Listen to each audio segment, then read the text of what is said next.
Hello, beautiful souls. Welcome to Real Beauty Talk. My name is Paula D'Souza. I am a makeup artist. I've been a makeup artist for over 2 decades, and what I do is I use my skill set to help women to connect or reconnect with their inner beauty. Real Beauty Talk is a series of conversations designed to inspire, motivate, and help you to transform your life. Sometimes I am chatting with a guest, sometimes I do solo conversations. Join me every Wednesday at 5:30 on Facebook Live, or you can catch the replays on Instagram or on my YouTube channel, Paula D'Souza TV. Thank you for your support. I really appreciate it. Have a blessed one. Is on because I have somebody saying to me that I have no audio, and that shouldn't be. I make sure that I restarted my phone. Everything is on point. So one person saying yes, somebody else saying no. So let me know what is the deal, please. So, but in the meantime, I would like to welcome you to Read Beauty Talk. Thank you so very much. Hey, Deborah, are you hearing me?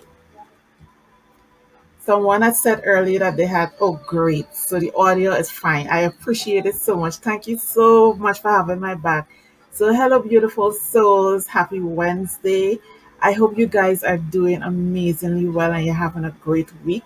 And I trust that the weather that we've been having so far have not been, uh, you know, having you two in the blue. I'm one person. I love the rainy weather. I love the rain. I love when the evenings are very cool and nice. But I know sometimes I could be enjoying the rain in my neck of the woods and then somebody else is in distress. So today I am going to do the bridal beauty demonstration. Well, let's pretend that I am getting married. So I'm going to just walk us through what my consultation with a bride is like. So pretending that it's me, and one of the first things that I ask a bride is it an outdoor indoor wedding? Does she have a specific theme for the wedding? What is the color scheme? Do you know what your bridal bouquet colors would be? What colors would be in the bouquet? What is the style of your dress? So some those are some of the things that I personally go through when I'm going to do a bridal consultation, as well as one of the things that I want to bring to the forefront too is, are you aware of the fact that bridal makeup is the approach should be very different from a regular makeup job? And here's the reason why. My personal approach to bridal makeup is my focus is completely on ensuring that her makeup is going to be flawless in person as well as in her photos and her video.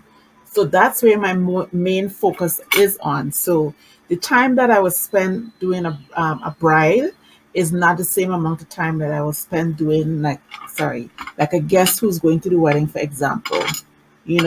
So I like to dig in and apply my editorial skill in this instance, because um it's all about the video and the photos. So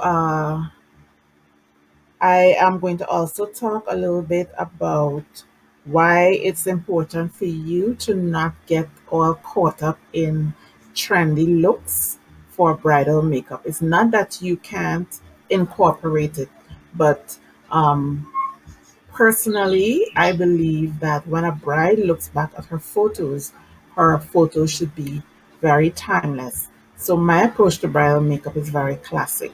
And what is classic? So what I'm going to do in the meantime while I'm talking is I'm going to go ahead and prep my skin. The only thing that I have on my face right now is my eye product. So I already put it on, and I am using my ring finger, and I'm just tapping around, because sometimes, most of the times when you start bridal makeup, you're doing it from early in the mornings, and some women have a little bit of puffiness under the eyes. So tapping, what it does, it increases the circulation, and it also helps to move any lymphatic fluid that is under the skin. So I apply my eye cream. Well, actually, I didn't use a cream. I used something that is a serum. And then what I'm going to do now is apply a serum. This is something that I recently started to use, and I love it on myself. It's an all natural product, and it's called BioBalance. It's a super serum, and what it does, it helps to um, reduce the amount of oils, and over a period of time, if you're using this in your everyday skincare routine, it's a pore downsizer as well. So I so far really, really love it. And what I usually do when I'm applying, like a serum, for example, I apply it to the back of my hands because you want to also incorporate your hands in your skincare routine. It's the biggest telltale sign of how you will age. So because of the fact that it's all about oils, I focus this serum in areas where I know that I naturally oil up a lot and where my pore is more visible. So which is right around this area. And what I do is just the residue, just the remainder, I use it to treat the back of my hands. So with a serum, I want to make sure that I pat it into the skin. And one of the reasons why a serum is so important because this is the product that is designed to penetrate to the deeper layers of your skin. And like everything else, there are products designed for um, different situations. So if you are a woman in your 40s into your 50s and you have a fine line issue, you can find a serum that is going to reduce the fine lines, help to smoothen out your wrinkles and all that stuff. If you're a woman who has um, dry skin, you need a serum that is going to moisturize. And what I'm going to do now is use my jade roller to kind of like further help it to get to the deeper layers of my skin. And what this is doing at the same time is reducing the puffiness from under my skin. So I will pull it all the way out, the lymphatic fluids. So one of the drainage areas is right here, and the other one is somewhere around here. So you don't want to do, because of roller, you don't want to do this. You want to just take your time, not to pull or tug of the skin. And this also, imagine you doing a bride who just woke up, maybe she didn't have a good night's rest. And one of the things that I do is I store my jade roller in the fridge. So you have this beautiful cold stone, or I should say cool stone, rolling across your skin. So it's very, very relaxing. And if you have a jade roller that is like real crystal, you will be able to um, pull the natural healing properties from the jade roller. So, do I have anybody on Facebook? Are you guys hearing me? Is everything good over there? Hi Tracy, how are you? How did you enjoy Labor Day? So this is so very relaxing. It's really cooling. It's going to improve the circulation, plump the skin. Because for me, especially with brides, it's all about creating really nice, radiant skin, like finish. I personally don't like makeup that is like in your face. So I also saw a little trick from I'm going to put on my other thing. So this is the serum first, and now I'm going to use my moisturizer. My moisturizer is from L'Oreal. I want to make sure that my skin is properly prepped because this is a big part of your how your makeup will stay. Don't forget the neck.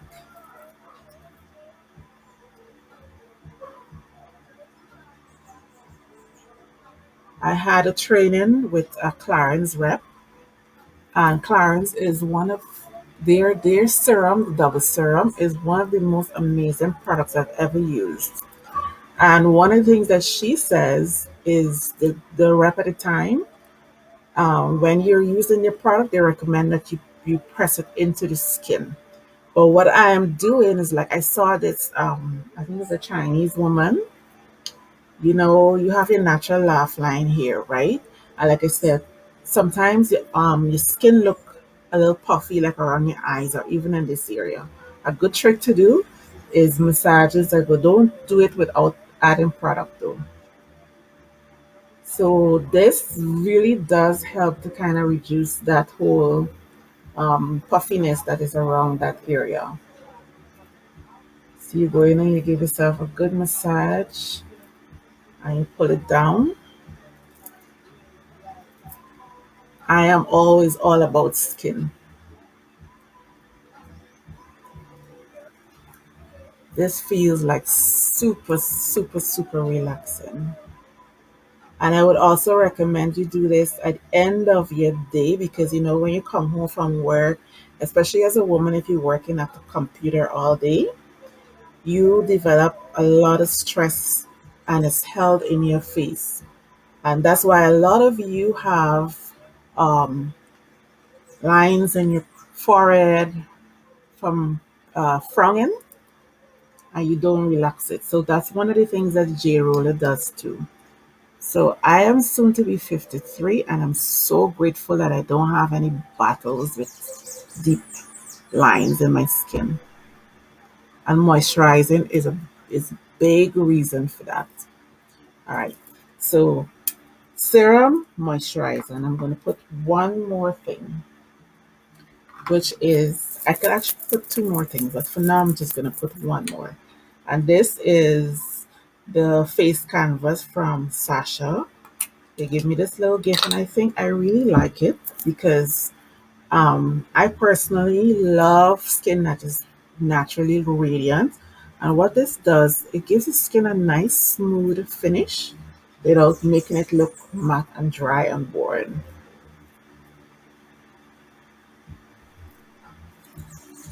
Now, remember we're doing bridal makeup and we're mostly focusing on makeup that is going to be photographed. The approach is completely different from my perspective. So whenever I'm doing that, I always make sure that the skin is properly prepped. Now, um, pretend like I said, I'm the bride.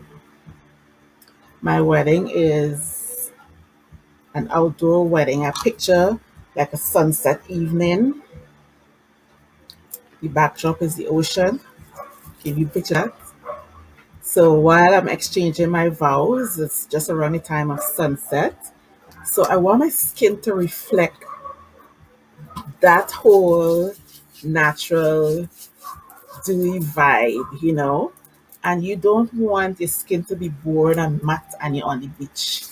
So of course, if you are doing an indoor wedding, then I mean my glow that I would apply will be a lot softer. So and I could take this up a notch by applying. So I'm doing the skin first. There are some brides who I would, depend on the style of the dress, like I said, it's always all about that. So I'm using some this I think it's from L'Oreal. It's a shimmery kind of powder. So like I just put some oil in my hands and I'm going to rub it and I'm going to hit my skin right where the light will naturally pick up, which is my shoulders. So it's all about adding or enhancing that natural glow. Now, there's a huge difference between glow and grease. So you need to know or you need to understand how products will translate, especially in photos. And I could tell you one thing, anything that is too highly pigmented in photos, anything that is too highly pigmented in photograph, it will look greasy.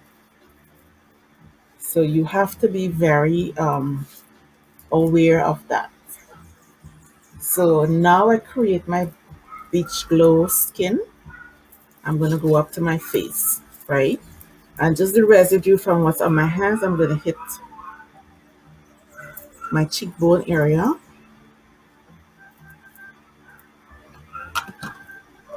I will be doing this a little bit different. I'm not going to tell you everything. I want to leave room for if you want to come and do a makeup class. I can show you everything for free. So yeah, this is the powder that I'm using.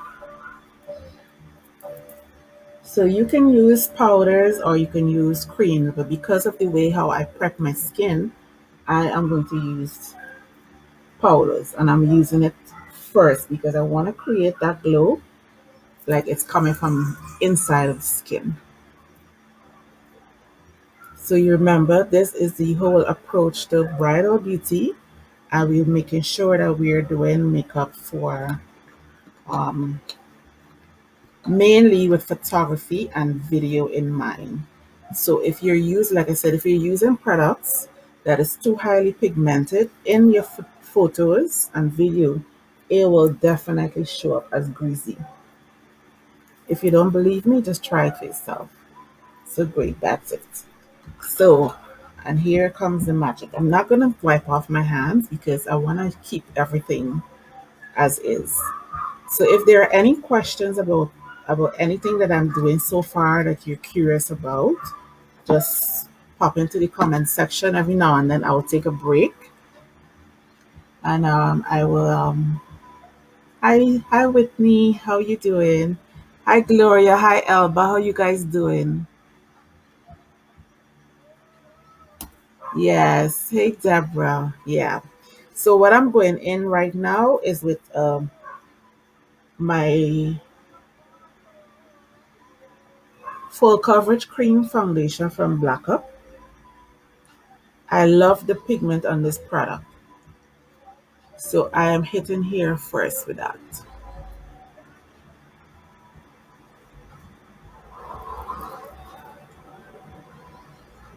And I know some people want to know, is it better to apply with your fingers or better to apply with a brush? I think it's definitely a personal preference. Both work very well. I combine both as I go along. Ah, it's been a while since I saw you. So this is my first, and I'm going to use the same product over my eye streak because this is going to form a base for my eyeshadow. I'm going to put a little bit of this down my nose because, of course, I want to create that whole snatched vibe, but still look natural, according to Scott Barnes. As a matter of fact, this technique that I'm using right now is what I learned from him.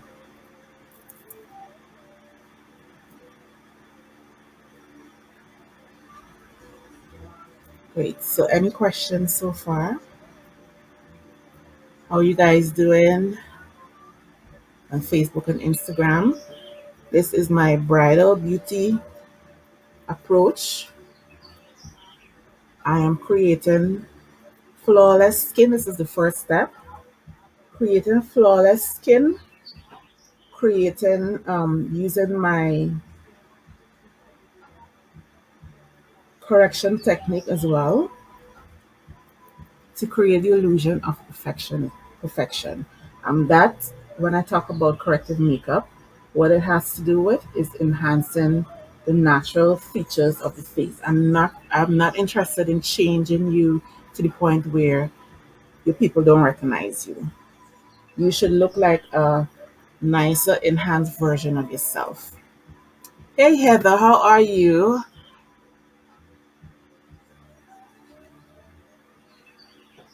Yeah, we do provide makeup for the groom as well, because of course it's photography. So you want to make sure if the guy has skin issues, then you will make sure that his makeup is going to look as flawless. Not makeup, his skin will look flawless because that's the most important thing for me behind makeup is to make sure that the skin looks flawless.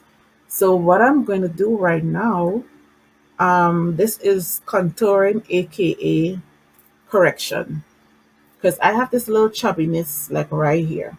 I definitely have a natural contouring that starts from here, if you can see it, and then I have a little chubbiness that's going on right here.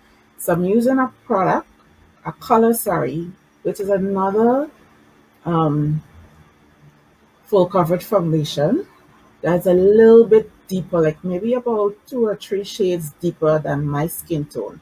One of the things that you don't want to do is if you go with a lot of times they use contouring colors that is way too dark on the skin or totally outside of the undertone of the person.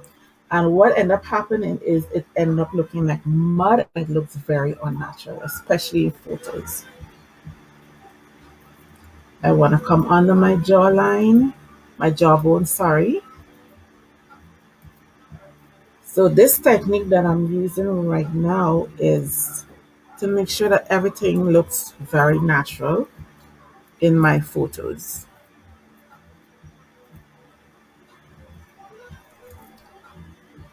I like to use the little by little approach and you reapply as needed as opposed to going with a whole lot of product and then you end up looking, because remember I always say it's all about creating the illusion of flawless complexion when it comes to um, applying any kind of product and textures to the skin. What I use highlighters for is to create the illusion of a natural dewy like finish, and the foundation, of course, to create the illusion of flawless skin. So if I go in with a whole lot of product, what will end up happening is that you will just see foundation. And I don't want to see foundation. I want to see really nice, natural skin like you was born with it kind of thing.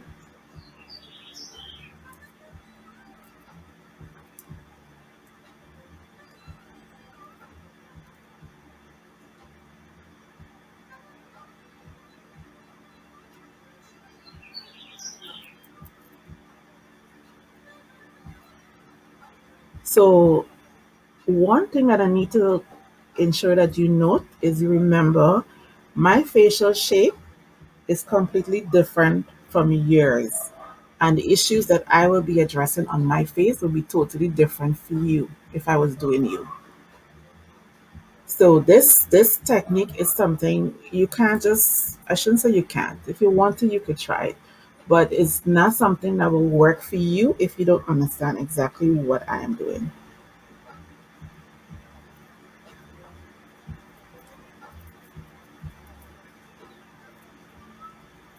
Great.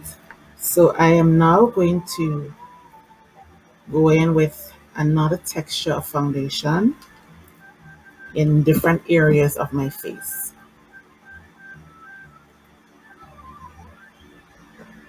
Elba, I don't understand what you mean by is the power matte or the powder. The powder that I use, no, I haven't used any powder as yet. The only thing that I've used so far is foundation. The first thing that I did, if you're talking about the powder, this one is not a matte powder. It's a shimmery kind of powder that is used as a highlighter. This texture is a mattifying fluid. So this is the other thing that I would recommend makeup artists. You get to learn how different textures operate on your skin. And you want to make sure that if the person is using a headscarf while they're getting the makeup done, is to make sure that you blend everything all the way to the hairline. And the way I personally like to do that is I start from, if you notice, I start from well to the center and I blend it out. So by the time I get to the hairline, there's little or almost no product there.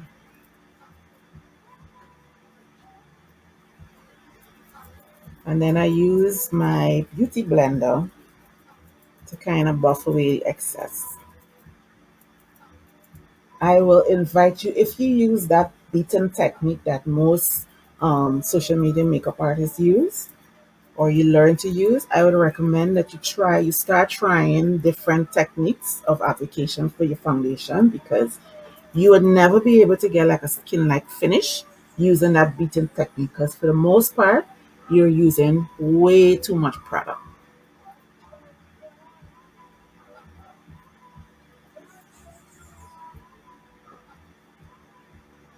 So I'm going in here underneath where I contoured, and I'm blending it down. Because really and truly, you don't need product wall to wall. Don't forget the ear, because you remember it's photography. And ladies who, the ones who go to makeup artists, one of the advice that I will also give you is when you're having a bath routine, the one thing I request is for you to scrub your lips when you're taking a shower. That's one thing. Also, I ask that you clean your ear. That's another thing, because you're taking pictures, people are at the side of you, people in front of you, and you don't want to see when you take your pictures or your video or a side shot and you have stuff all the way up in your ear. Trust me, I've seen it all. Clean your eyes, in the corner of your eyes. I recommend that I usually do a scrub on the morning of, or I give you the stuff before so that you can do it yourself. So this is absolutely stunning. And if you notice, I have not used a whole lot of product.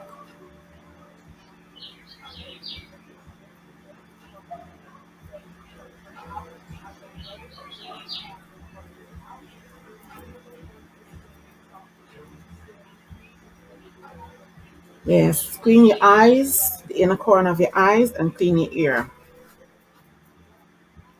You may be amazed to know how a lot of times, people they take a bath very early, and there are a lot of things that is overlooked.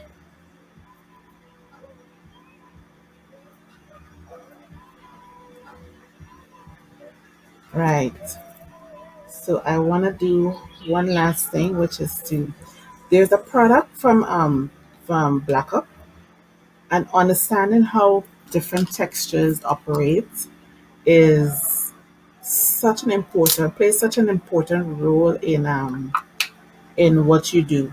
So what I'm doing right now is, this is the same mattifying fluid but in a different color.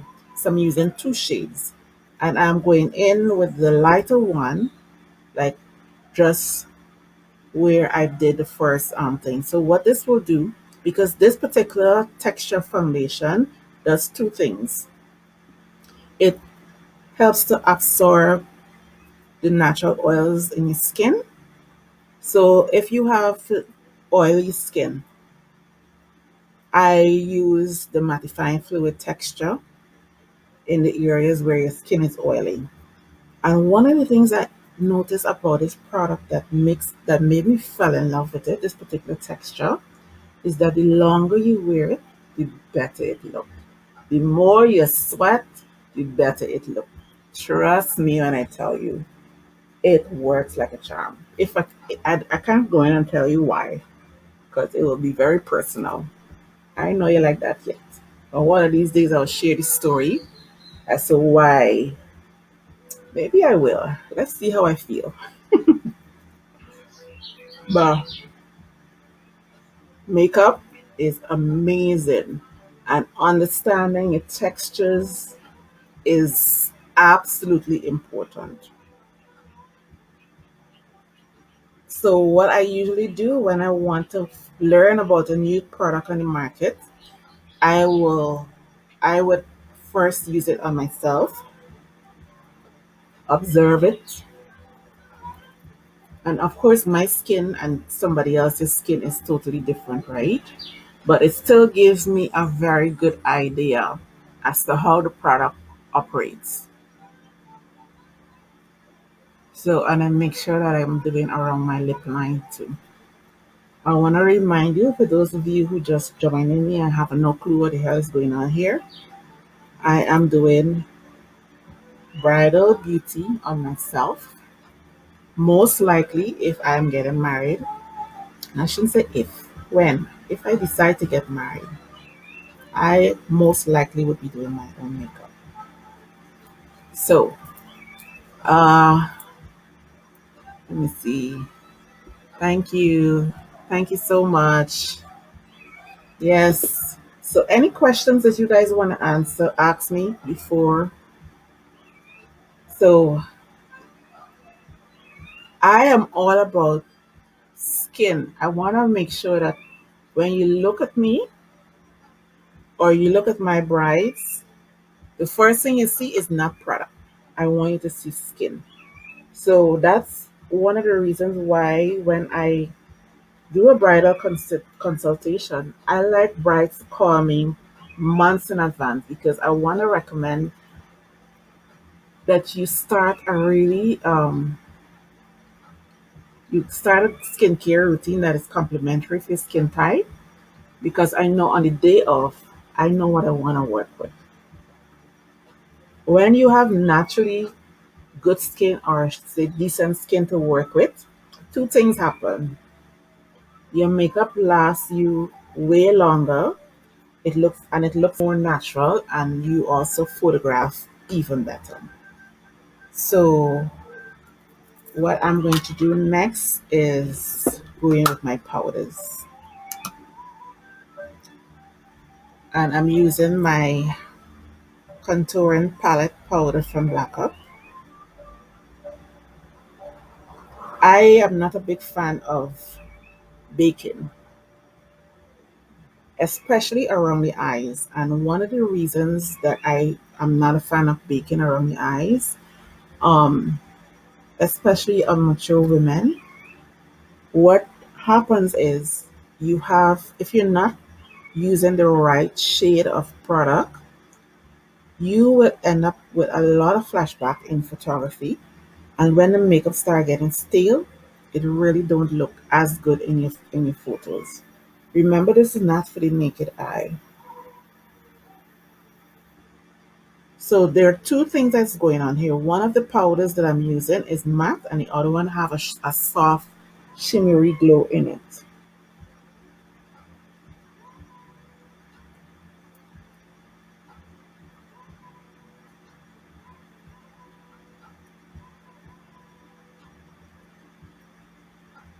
Wait. When it comes to contouring,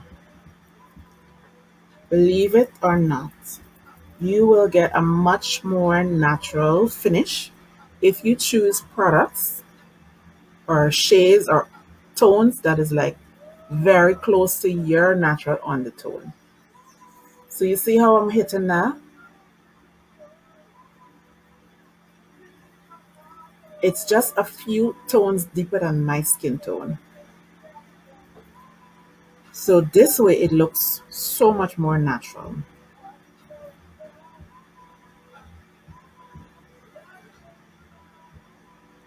And I'm also using this the reason why I'm using this is to kind of help my face to look very snatched. Because what I could do with corrective makeup, I could make you look 10 pounds lighter from just your face. From the way how your face is contoured, you could take at least 10 pounds off of you, at least the illusion off.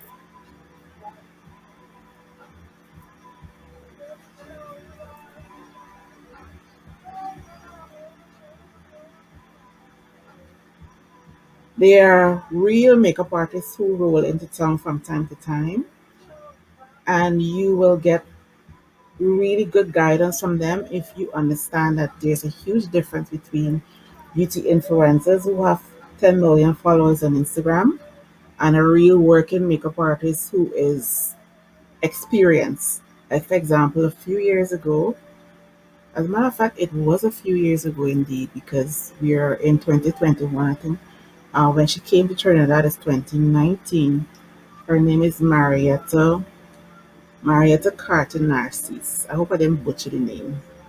She is one of the queen of Hollywood makeup artists. And I had the opportunity to do a bridal class with her, and it was phenomenal. So, for all the people who like to brag and say, "Oh, I am self-taught," I can tell you this: I used to be saying, "Oh, I'm self-taught, I'm self-taught," but believe it or not, the day you have the opportunity to work with a makeup artist who is like in the industry, having the experience every day of doing different things, and you invest some money in doing her class, you will be amazed to see how everything that you thought you know will come together. So I'm just dusting lightly. And the reason why I'm using powder over all of this is because my skin is very oily. I have the protection from underneath and I have the protection from on top. I want to bring one thing to your attention. The people who are not properly trained don't understand one thing, which is one very important thing. And I don't need to cake down my entire face with powder. The important thing that you need to understand is this: cameras are very different now. Everything is in 4K and extra high definition. So if you don't understand that, you got to take it down a notch with the amount of product that you're using on the skin. You will end up having a lot of powdery, fake looking skin in your photos and in your video. So there's a powder that, as a matter of fact, I got this from Revlon Color Stay. It's called Revlon Photo Ready. I'm not sure if I'm absolutely crazy about it, but what I'm going to do is I will use a little bit of it in the areas where I know over a period of time I will tend to look a little shiny. And this is where I bake. So by the time I'm finished the rest of the makeup, I'm going to put a little bit there because this is the area where I tend to get oily.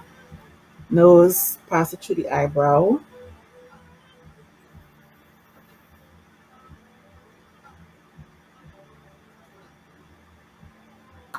Right. So I don't need to put a whole lot because when it's absorbed into the skin, I want everything to look very natural.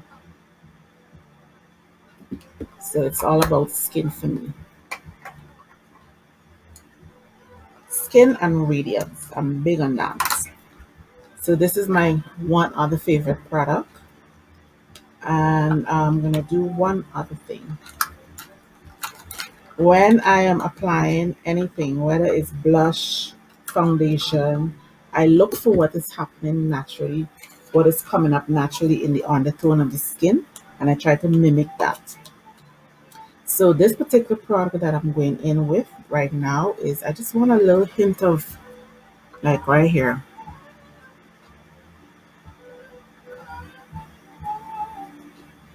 So for my, I think more olivey caramel skin tone, I rarely ever use pink on my skin because it's not pink is not in my undertone at all.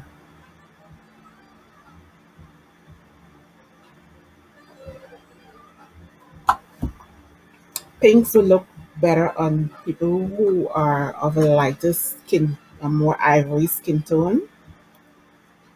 Yeah, ivory on our complexion, terracotta. There's another color that I like how it photographs as well is apricot or apricot. And one of the things that I've learned over the years, and because I've had um, the opportunity to work alongside makeup artists with experience, and I learned that there are certain colors that photograph better in pictures and in videos. So this is a mattifying bronzer that I'm using. I'm using it to kind of like just add a little bit of thing, and of course give my face a little bit more of a snatch kind of vibe.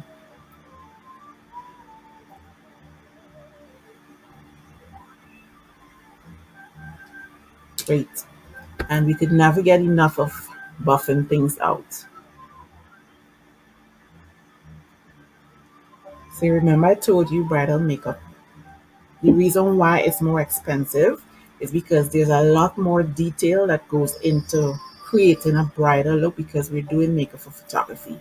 If you are a regular person, maybe going to the wedding, yes, you'll get a nice finish, but trust me, I'm not going to spend as much time because this is my application technique that I'm using to ensure that the bride has exceptional photos. You going to the wedding? Yes, you're gonna look nice in pictures that you take out, but the the the thing is not on you. The spotlight is not on you. The spotlight is on the bride. Right. So that goes here. And I think about everything when it comes to bridal makeup, especially on mature women. Believe me when I tell you, a color lips, the shade of lipstick that you use can make you or break you.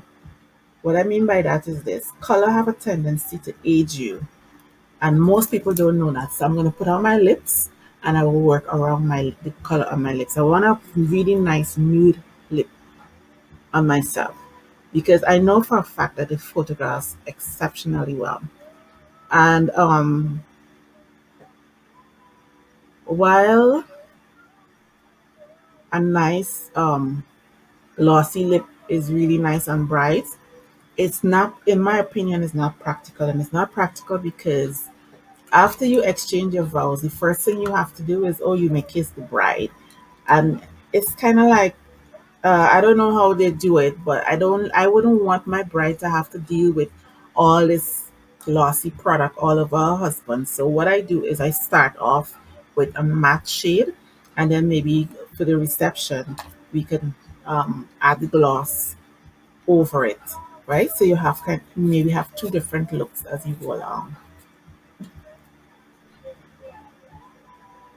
So I'm going to be using maybe about two or three shades to create the whole vibe that I want. And one of the things I learned is that corrective makeup is not just applicable to the skin and the face and features. You can apply corrective makeup to your lips because there are some women who um maybe Cupid Bow, one is higher than the other. Same thing with your eyebrows. One may be higher than the next. So you want to be able to apply corrective makeup and just create the illusion of that everything is perfectly placed.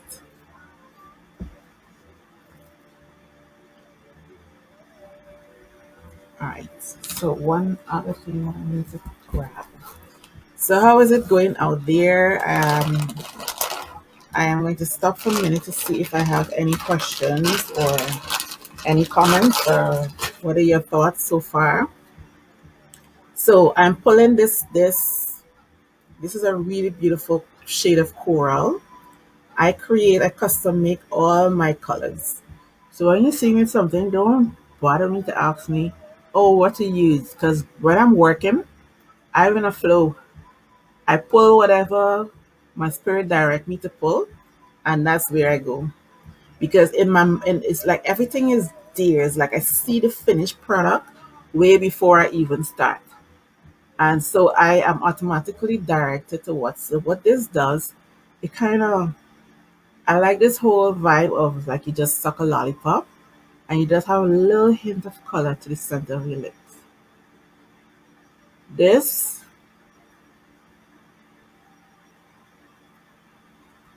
what this does, it's right. This helps to create a little bit of definition, and then I want to kind of like really go in there now and snatch the shape of my lips. So you remember this is bridal and this is photography because you guys have seen me did makeup before and I'm in and out today in like about 20 minutes. But for bridal look and the fact that we're gonna be doing photography and all that delicious stuff, we want to get a little bit more detail oriented. I see why you're the best because you even think about the groom and when they, yeah, it's I mean it to me it makes so much sense because why would you not think about that? You know, you have on this bright glossy red lipstick, and then at the end of it, oh, you may kiss the bride and everything transfer over to him, and then now you got to use your finger to try to wipe off his lips because you know. So those are some of the things. And then of course, yes, of course, there are products that is non-transferable. So I discovered a whole bunch of them recently. Well, I shouldn't say a whole bunch. One particular product from Maybelline Superstay. And what I love about the Superstay is the fact that it really does not transfer, and over wearing it over a period of time, you also don't have that, because some products after you drink or you take a sip, it end up getting real grainy, and it just gets very weird. And this product doesn't do that. So I'm going in on a color that is a little bit deeper than my lip tone.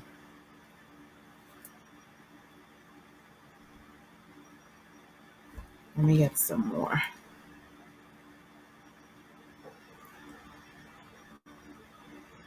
So one of the things that I wanna let me just do this real quick, and then I'll tell you.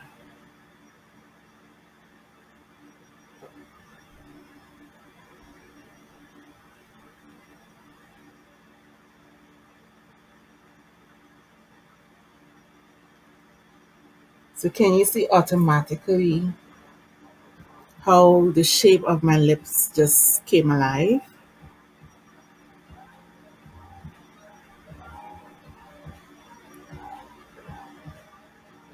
So when I do this too, the whole purpose behind it is I have like a lengthy stay of my products. I could probably kiss my man from now till February, and the product is not gonna go all over him.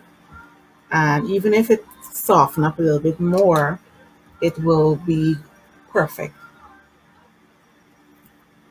Right. So let's get the sexiest part of the mouth down, which is the Cupid Bow. All right. So I'm going to try to get the shape in without blocking you guys. And Elva says they are lipsticks that do not leave stains. I'm not sure what you mean by that. But you mean lipstick that don't transfer?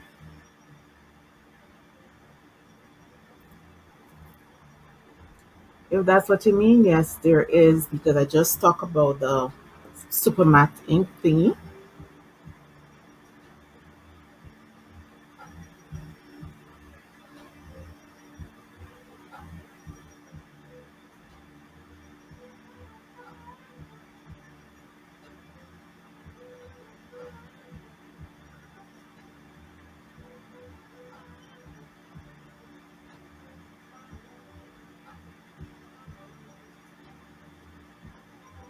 This is the time when I strive for perfection, because you see your lips.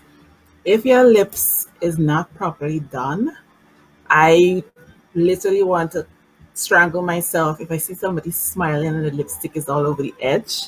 So I try my best to pay attention to those little details.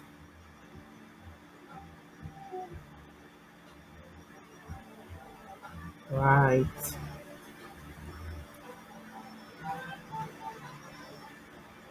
So it all comes together. And I honestly can't tell you what color lipstick I'm wearing, because it's a combination of everything. So there's one other little thing that I need to do to give it a little over the edge oomph that I'm visualizing in my head.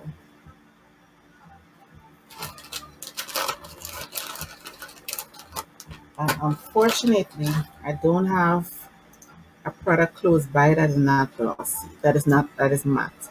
So I'm gonna use this. It will give me exactly what I want, but I'm not gonna use it in such a way that I get a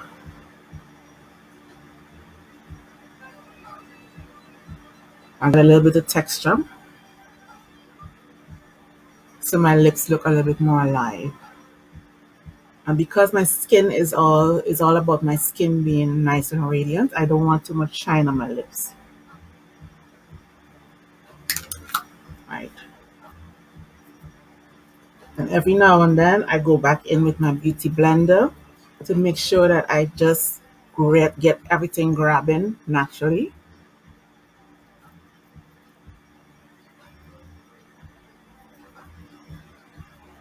Great. So here we go for my eyebrows. And the same thing, my eyebrows, I don't like brows that are too structured. My my brows are very, very thin. So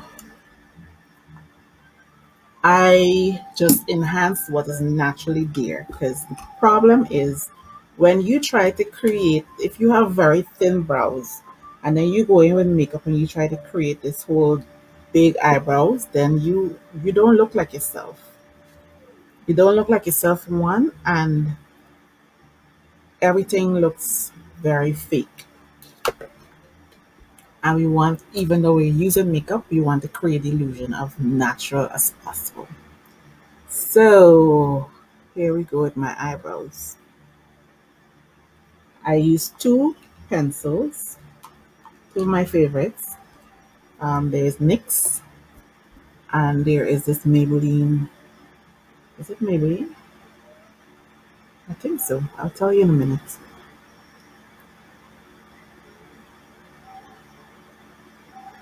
I also recommend softer eyebrows because it photographs better and it looks more natural too.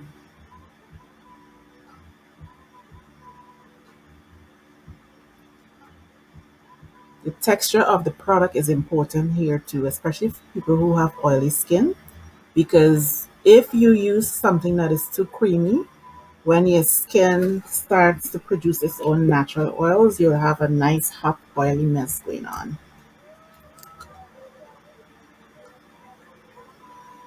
So now I'm going in with my NYX pencil, and my favorite thing about this pencil is the fact that it is so skinny. So you get a chance to kind of mimic, like if you're drawing in natural hairs.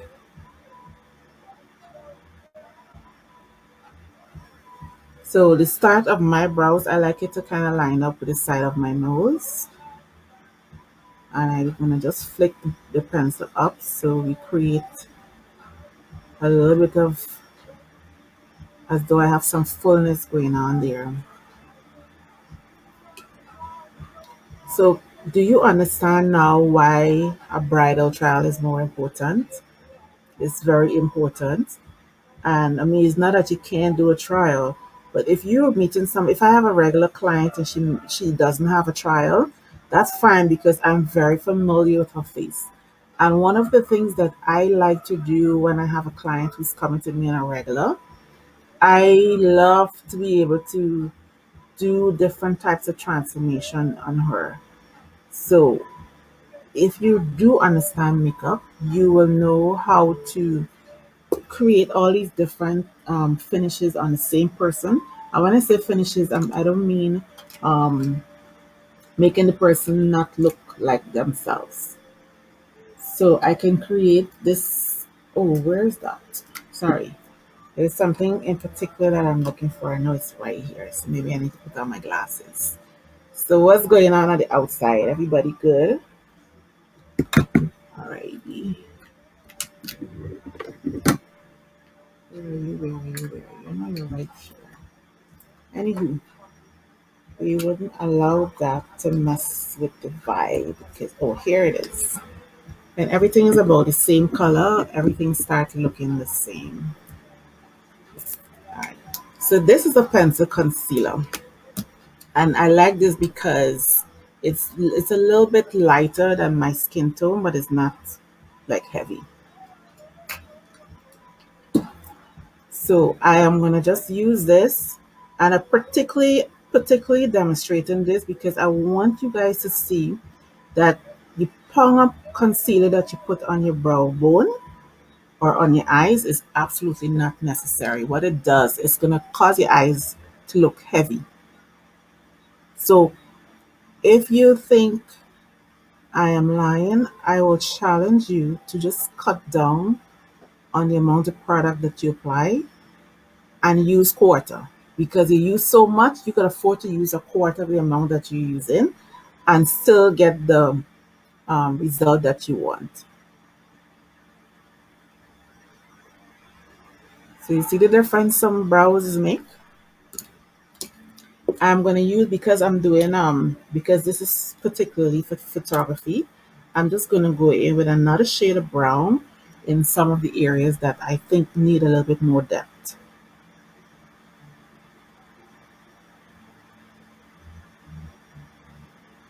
Which is to the middle and out.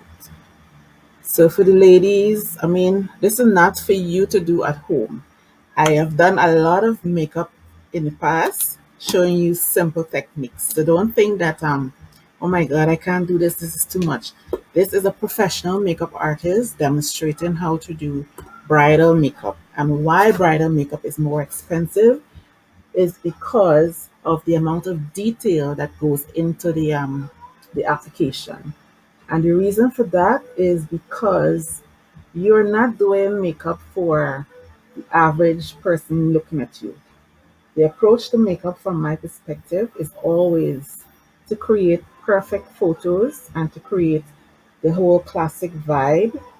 So when you fast forward 10 or 15 years down the line and you look back at your pictures, you must have very modern, timeless looking photos in your album.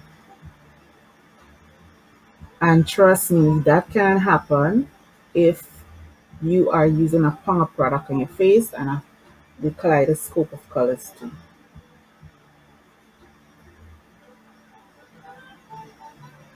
So the whole idea about classic is neutral. And I think the same thing applies for fashion.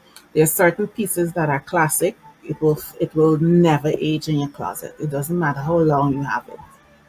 So makeup artists who are new and now starting, it will help for you to understand the whole approach. That's why I always recommend. Sometimes it sounds as though I'm attacking others, but I'm not. I'm a teacher, I'm an educator, and because I have the experience and I also have the expertise, I could tell you, you're doing yourself and your clients a major injustice when you don't get properly trained. It will help you to understand why you do what you do, and it will make you a better makeup artist, and of course you'll be able to make more money. So that's the whole idea behind um, me treating you guys to this this amount of detail. And what we had done is we had gone in with this other shade of brown. So I spent a lot of detail on my skin, my brows. The first thing I learned when I started doing makeup, and I'm still hearing her in my head like she's here. She says eyebrows are the most important feature on the face. It add expression. So my first advice to brides is to ensure that your eyebrows are professionally shaped by somebody who knows what they're doing. And when a bride books with me, I make a request that even if she's going to go do a facial, because most of the times when you get your facial done, they will do your waxing and so on. I don't mind. You could wax every part of your face. But when it comes to the eyebrows, I am very, very meticulous. I prefer to shape the brows myself. So I offer all inclusive service to brides. Um, I allow you to either grow back your eyebrows, or if you're getting a shape for the first time, please come to me. So it's included in the package that I offer. The worst part of, because like you're doing makeup for photography and stuff like that, and it's to try to have to correct a badly shaped eyebrow. I remember I once had a situation where this she was a young girl, and I guess when you're young, you don't have an opinion of for yourself. The auntie and everybody else is in charge of everything that you do. So she came to me, she had a trial. I gave her the most amazing brow shape because, of course, she was like a virgin in terms of the brows. And the day when I got to her venue, I was in shock because someone and her auntie decided to pick up a razor blade and fuck she up. That's the best way I could put it. So excuse my French. And it was my ass to catch to figure out how to shape this brow to complement her face because remember they don't know anything about that. So let's now talk about what I'm gonna do to pull the eyes together. For me, I prefer makeup to be so simple. And the one thing that is going to pull everything together, I could just put on some mascara and lashes and I'm good. But I'm going to do two things on purpose here. I will apply color, a little bit of color to my eyes because I want to do two things. My eyes are light brown. So you remember the scenario that I painted for you guys earlier? This is a kind of sunset vibe going on. And when the light hit your eyes, if you have brown, if your eyes are light brown, medium brown, it doesn't matter what color your eyes are. When that sunlight hits your eyes, it have a way of just highlighting your iris. And believe it or not, when it comes to eyeshadow colors, I don't just pick up anything and throw it on you. I always am very intentional with every single thing. And I'm intentional with the colors that I'm going to use around my eyes. And I am a finger person. So what I'm going to go in here, I have this naked palette that was a gift from however long. And it's my personal thing. So I'm going to show you another way. I'm going in with this shade of green right here. So where I'm going to put this is like on my lid. And I'm pressing it in, pressing it in. So I'm creating a soft, smoky eye because I know what works for me. I know how I want to see myself. I have a visual.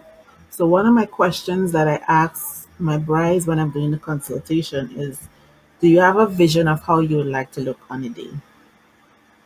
And also I will some women don't know. So what I usually do, I ask her that, and 99% of the times the response is, I just want to look like a more enhanced version of myself. Some women say, I want to look pretty. So what I will do then is use the information that they gave me, the information that I collected before, as in terms of the theme of the wedding, the style of the dress. So I created a nice romantic vibe, or I could create something dramatic, or I could create something soft. So it all depends on your personality and what the theme of your wedding style is and your dress. Some people do theme weddings. Like for example, I remember I had this bride. She was her dress was a kind of like 60s style, and she had the what I really don't know what you call that, the thing with the mesh that comes down to in your face. So I went to town. We had some fun and we created a nice 60s vibe on her because that was the theme of the wedding. There was another one who did a Gatsby theme. And sometimes you need to go into a little bit of history. And what I usually do is, because I want to kind of keep it classic, I learn how to marry the two to create the illusion of whatever theme it is and still keep it nice and classic.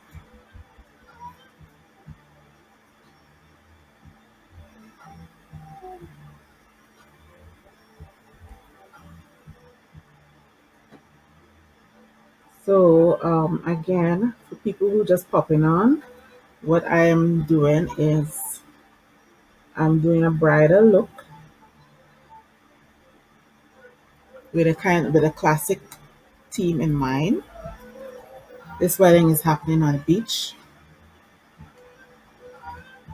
in a sunset vibe. I'm creating makeup specifically for photography.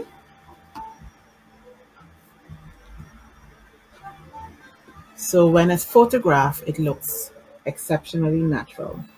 And the one challenge with doing bridal makeup and having to bear in mind that photography is the main thing, because sometimes you have to go a little bit more than normal. So you have to strike that right balance between creating the look that is perfect for photography and yet still perfect for her in-person interactions. So it's a lot that goes into, pulling it all together. I am using a little bit of black because I really want to pop my eyes.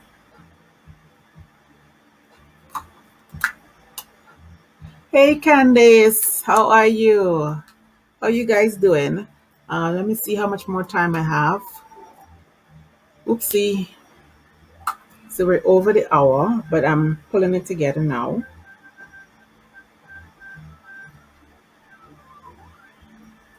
So I'm just adding some depth. I'm adding a little bit of depth in to the outer corner or the outer third. So when you come to me for a class, I teach you, I really go into details. I really show you how to use, how important color placement is because it's the one thing that could make or break your makeup technique.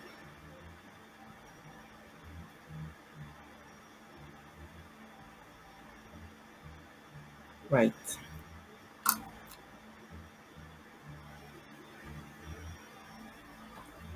So let's pull this together now so I can not suck up much more of your time.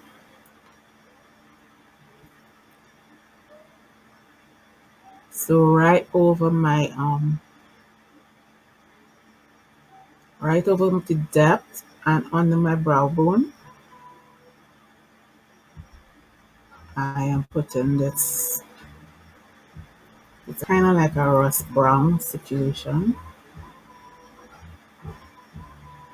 I am completely thinking about my photos. And there is one thing that you need to understand when it comes to makeup specifically done for photography. If you learn your colors, you will you will not miss at all. Because I've never had a situation where I had to do over a bridal look because she didn't like what I did. I make sure that I ask the right questions. I communicate exceptionally well. So when I'm done, the only adjustment I may have to make is when I look into my camera and I think, you know what, you need a little bit more depth over here or a little more depth over there. So I take my pictures and I scrutinize it properly. So I make sure that, and you notice how I am not, because most people when they do I should say most people, some makeup artists when they do makeup, they go all the way up into the brow bone. This brow bone, if you could only understand how important that brow bone is, come to me for a class. I could tell you, and you would never put too much product up in there again. Or I shouldn't say too much product. Is the right shade of product, right shade or the right color, because you want to keep the eyes as open as possible. You want her to look nice and bright and awake. And one of these days, I'm going to show you exactly why the brow bone area is like prime property. Right. Textures are also very important when you're doing makeup for photography. You don't want to go in with anything that is too shimmery because of guess what? The way how light hits. Great. So I'm tempted to do two things, and I'm going to just go with it because I'm tempted to do it. I don't want to go overboard, but I want to bring a little bit more light into my face using the product. And I don't know if you could see what I did.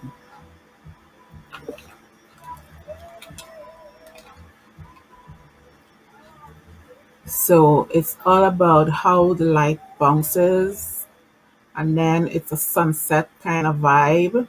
So when it gets dark, your eyes and the lighting and the candle lights on your table and all that stuff plays a role in how light will flirt with you. So I'm thinking about all of that from 10 o'clock in the morning. Well, usually if it's a sunset wedding, it's not gonna be. You wouldn't be doing makeup at 10. You probably start makeup like maybe after lunch or something. But I'm thinking about how the makeup is going to look, even if I'm doing you at 10 o'clock, right? And your wedding is at 3 o'clock kind of scenario. I'm also going to be thinking about how it's going to bubble down when it comes to 8 or 9 or 10. So I'm taking all of that into consideration when I'm applying makeup. I don't just do pick up product. I use it because, So that's why when you come to me and I call my price, that's some of the things that you don't know because you are doing everybody else. And there's a story about a bottle of water. Let me see if I can remember that I thought was very profound.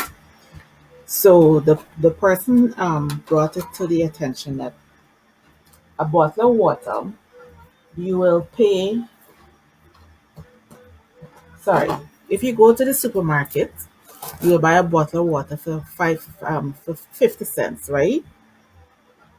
If you go to a restaurant, that same bottle of water packaged the same way, you will pay $3. And I mean, and it's not even a lie because I worked in Long Circle Mall for a while, and supermarket is right there because sometimes you're lazy to go to the supermarket, right? In the supermarket, the bottle of water is 50 cents. I mean, it's probably not 50 cents; it's a dollar, right? A dollar TT. If you go right in the mall to the food court, a bottle of water is $3. And then the person says, if you're on a flight, or let's say you're in a high end restaurant, that same bottle of water that's $3 or $1 in the supermarket, $3 if you go in the food court in the mall, in a high end restaurant, the bottle of water, that same bottle of water might be $6. And if you're on a flight, that same bottle of water packaged the same way, nothing different, will probably cost you about 10. So what that did for me is it helped me to understand that my value and my worth, I shouldn't downplay it because I want to fit in with everybody else. And it's important for you guys to understand who bring what to the table. You have different types of cars. Even if you're hiring a taxi, they have options. If you're gonna rent a regular car, it's one price. If you're gonna rent a high-end car, it's going to be a different price. So I didn't put this on myself. I don't know, and at first I wasn't sure how to take it, but I remember there was an agency who I did a lot of work for them back in the day. But now with everything Wild West, I saw the woman, they called me in after a very long time. And she said to me, she said, Paula, when I sit down with my producers, your name comes up all the time. But they now say, oh, she's high end. So when they have a special project or a project where like for example, they're going to be doing a billboard or whatever, guess who they call it? Me.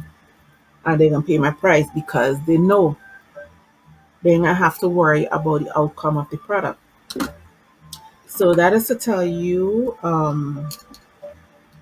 what your worth is and to help you understand your value, and also remind myself, because sometimes I wonder what is really going on in this place. We have people coming out now and charging all $200 and $150 for makeup, and that was stuff that was happening like 20 years ago. So I'm pulling it together now. So what I'm trying to find is, I know it's right here, because when you think you prepare and pull everything together up front, it's always be something. But say what? So it's all about the eyes. Yes, skin is a big thing. So what I'm going to do now is just pull it together, and I promise you, I'm not gonna keep you much longer. Yes, Heather, know your worth. So you ain't gonna be everybody cup of tea. So and then the other thing is, if you just in case, if you are a bride who have plans to get married anytime soon, don't wait until 2 days before your wedding and then book your makeup artist, right? There's a whole lot more that goes into um, the whole preparation scenario. Because think about, and I know a lot of brides to be in this time don't necessarily think about the photograph or how the makeup will photograph. And it's important for you to make sure that you have a skilled makeup artist who understand makeup for photography. I wish that I had a situation where I could put my face on the screen to show you like a before and now after. I mean, I'm looking at myself and I'm like, damn. So, uh, yeah, I like it myself. So I am going to further, and I want you to see the magic in this particular product that I'm going to use. So this is a lime green pencil that I'm going to put in my waterline, but I'm not going to go all the way up into the corner.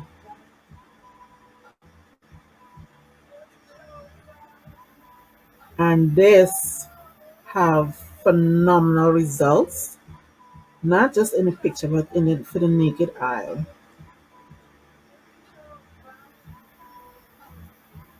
When you want to lighten up the eyes, let me see what's going on here. What I notice is going on is, yeah, that. Okay, now I had to break off the tip because from not using my product for so long, even though it's stored properly, it's drying. Yeah, so this is more like it. So this is a lime green pencil. Look at that.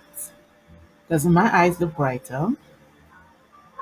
And I could, yeah, I'm gonna try to take some pictures a little bit later so you could see how the eyes will pop and the iris will look lighter and everything. And then could you imagine, I'm painting the whole scenario for you. A beach backdrop with the sunset in the background and the lights hitting you, hitting your skin, highlighting the iris of your eyes when the light hit. And if you have a real, and then the other thing is for you to have a really good photographer who understand how to capture all your moods in between, making sure that he has beauty shots taken and all that stuff. Yeah. So I'm going to put it on the other side now. I like to do this first before I do the mascara because of course sometimes I hit the actual lash.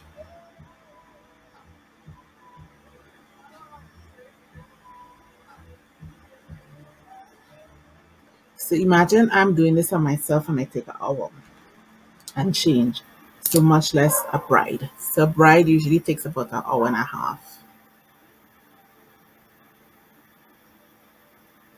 So I have a newer mascara anyways. So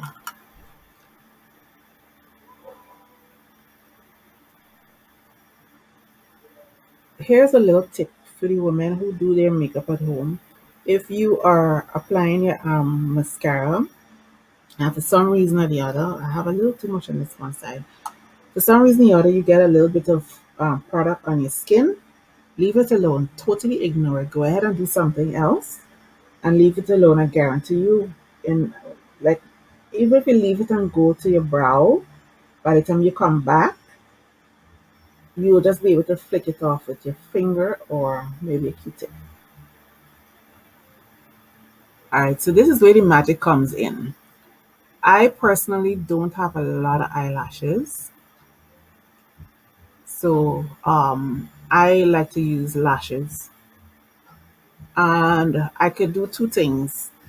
For the women who naturally have long, full lashes, I can do either a strip or I can do individuals. And I use eyelashes to pull together the look. Hence the reason why my eyeshadow application is very simple, because I use the lashes to style or create the look or enhance the look overall look that I want to get. So in a case like this, where I have a soft smoky eye vibe going on, I want to use a full, medium to full lashes so that I can create that whole smoky eye vibe. So let me grab the magic. Right. So I can go two ways with this. Oh, thank you, Gloria. Gloria said I look fabulous with my hair cover. It's like green with darker skin tones. I brought a white one. But no, white don't always look good on everybody. I'm going to show you this other shade from for the waterline. What's the name of it? It's called Infinite Sun. And this one, you see, it's a little bit more lighter, and it blends in better with my skin tone. Right. So this is the other color that I would use on the inside because it's natural on my skin. So gives it a nice little hint of yes, Miss Lady, book me years in advance because if you want to make sure you have the best. I remember back in the day, this is oops, yeah, this is the green that I use. This is a lime green. I think the light washing it out, but it's not like in your face. So now I have two lashes that I know look good on me. So the other thing that I do when I'm choosing eyelashes for my brides, because you remember this is a whole day situation. The average wedding from beginning when she starts to do her makeup all the way down to the end, I think it's average day is about maybe 10 to 14 hours. It all depends, right? So I on purpose don't use anything that is too heavy because you don't want the person to feel the eyes feel tired after a while. Some people end up getting red and all that stuff. So I could extend my eyes because, of course, my eyes are small, and because the face of my shape, I don't know if you could notice that this particular lash is short to the inside and have a wing to the outside, right? So this will kind of give me that whole nice flirtatious wing. And this one is also one of my favorites too. It's nice and full. It's my personal lash, so I've used it before. So now I'm kind of like, oh my gosh, which one do I want to use? But in the meantime, while I decide, I'm going to I will put on the glue and I will add one more coat of mascara at the bottom lash. One of the things that mascara does, it helps to define and shape the eyes. So I would say don't be afraid to use mascara. And then the other thing why mascara is important, especially when you are applying lashes, and it's something that I hate to see, and I've seen it so much on even people who supposed to be like super super professional. As soon as I look at, there was this one picture that I saw. I'm not gonna call the artist, but as soon as I look at her, the first thing I saw was her natural lashes peeping out from under the eyelashes because there was no mascara on the lashes. So the point of applying mascara on your lashes first before you put the extension is to ensure that everybody is one big happy family. Yes, you're wearing extensions, but I honestly don't believe that it should be a scenario like people should be able to tell, yes, it's fake, but we must look again and look again, if you know what I mean.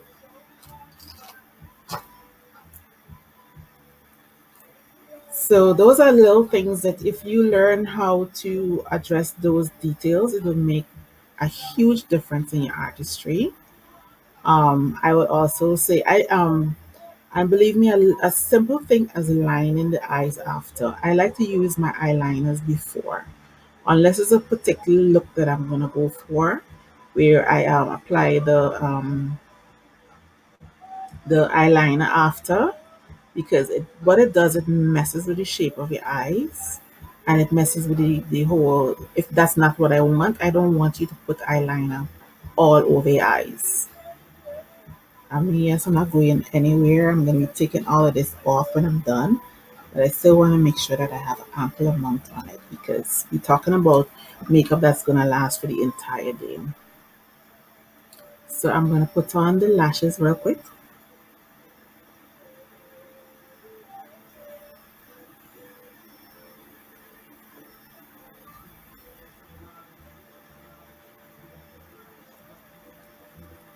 So that you can see, at least have an idea. And I'll keep you all a little bit longish today. How long I've been here now? 2 hour and a half. I promise you only have about 10 minutes again. So I'm gonna hoover this over to make sure that it's going to be balanced.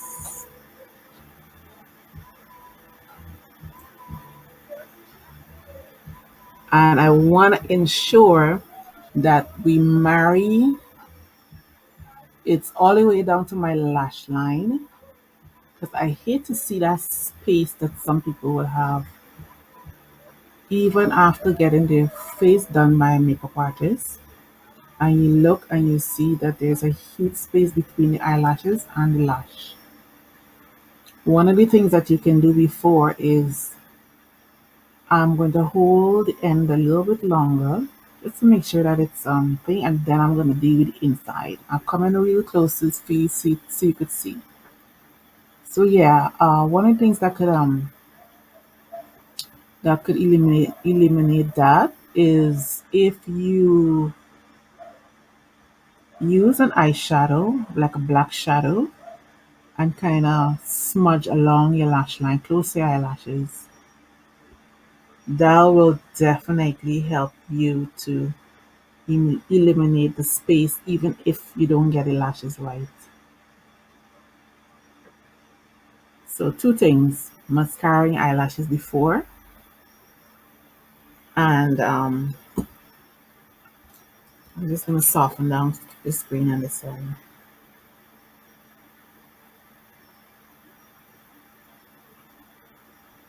Either soften it on one side or make it bright on the other side just to balance it up.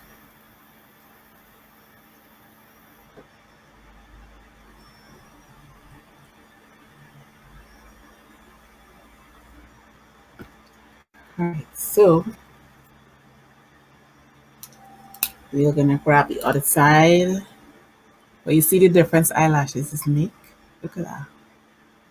And you see how my skin look nice and radiant.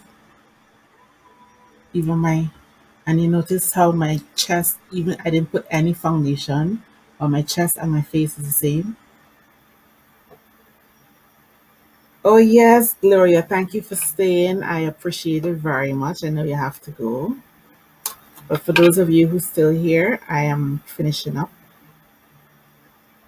I am going to apply the other lash and then I'm going to let you go. If you have any questions that you want to ask or any comments, now is the time.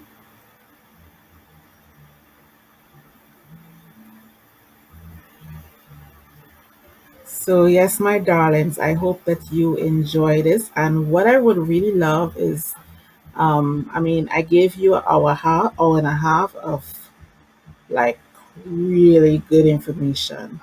And the least that you can do is pop in and let me know if anything I share was helpful to you, if you learned something. I'm not begging for compliments, but if somebody's giving you their time so generously, the least that you can do is two things: share and give feedback. If you want to see more videos like this, also please say. If you are a makeup artist and you're watching and you like what I did and you're looking for guidance, give me a call. Um, we can, I mean, I know money is a problem for most people, but we could barter. If you have something that I am interested in, or if you think you could add value to what I am already doing, I am open to that. So don't allow not having money to keep you in a space where you can't grow, right? So I am open. So I know I could add value to anybody. So if you can add value, if you think you have something that could add value to me, I will definitely want to have a conversation with you and let's chat. Candice, can you do a live one day on doing wing eyeliner and eyelash application, please? Oh, I have done quite a few with eyelash application, but I will definitely do one that is a little bit more casual again. So you may have missed it. I'm gonna tag you in the video. So this side sometimes is catch my tail. So I'm hovering over to catch the lash to the center.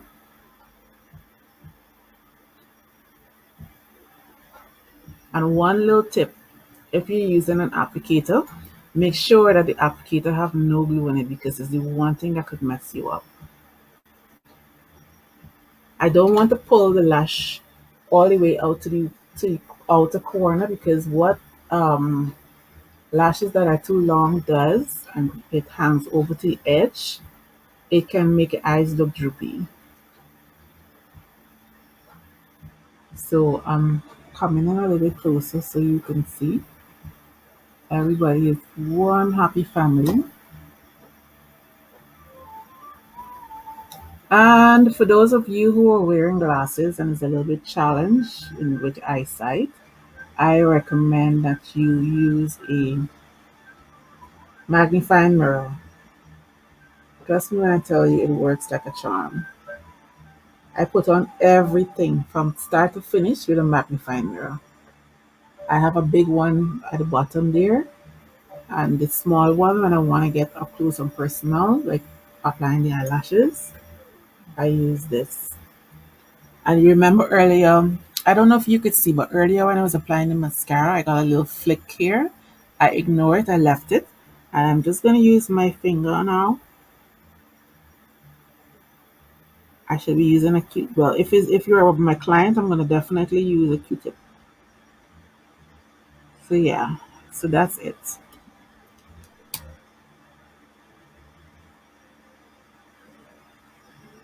So I want to, because remember I said I'm all about eyes. So just one more coat of mascara to the bottom and then we're done.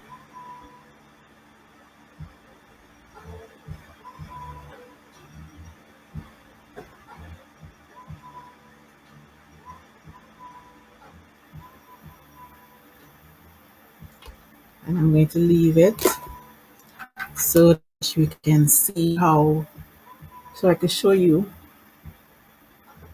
This one is a little bit more stale, so what I'm using this one to do is kind of like just remove the excess. That one that I used just now is a newer mascara. And this one is also waterproof. So I would use two different textures because I don't want the lashes to be too stiff. But I don't want, if I tend to tear up, I have mascara running all over the place because that could be very uncomfortable.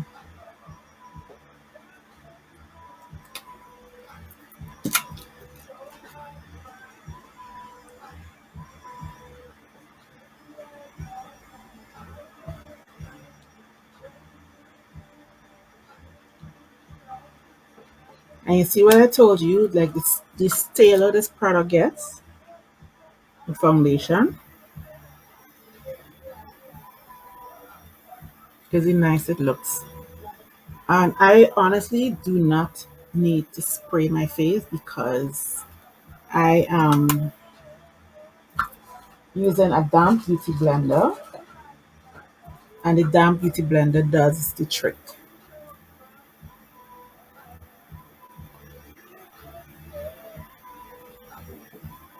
And there's a reason why I don't put on my product in big bulks. So I'm just adding another layer of powder just in the areas where it's going to be shiny.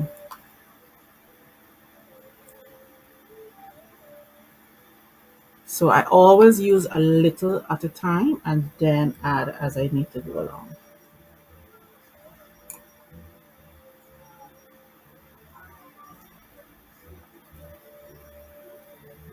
So these are my last minute details that I do because, of course, it's photography that we're going for. And I have my little tricks and tricks and tricks and thingies that I do coming down to the end. I want to add some more light, like right here. Look at that. See? I have Chinese in me. Apparently, my great great grandfather was from China. So I have these little chinky eyes going on. So certain colors and certain pigments will bring light into certain areas.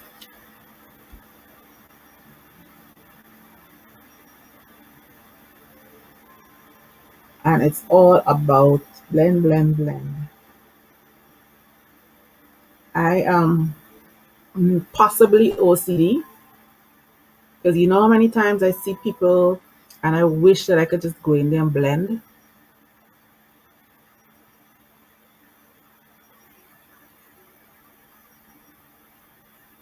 Right.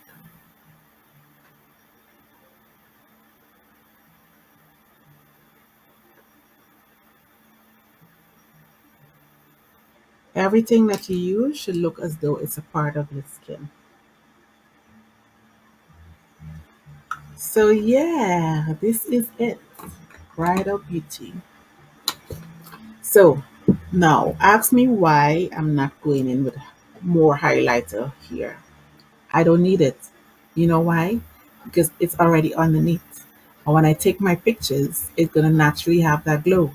If I take, I don't want to spoil my makeup, but if I take that shimmery that I use in the corners here, if I take it and I put it here, it's going to totally change the whole vibe.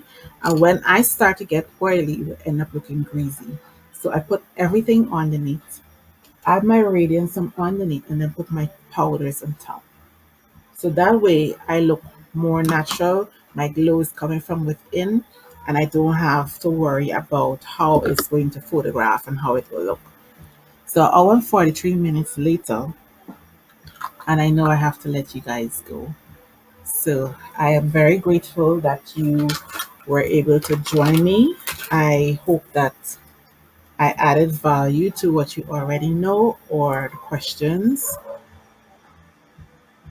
One key takeaway is the comment on applying product to the brow bone and leaving the fallouts until no, not the fallouts from the eyeshadow, the mascara.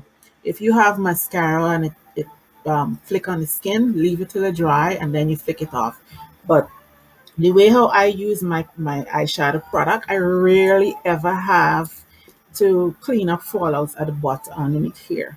Because what will end up happening too is like, especially if it's certain pigments, when they get attached to the skin and you try to take it off, it wipes off all the stuff that you do. So,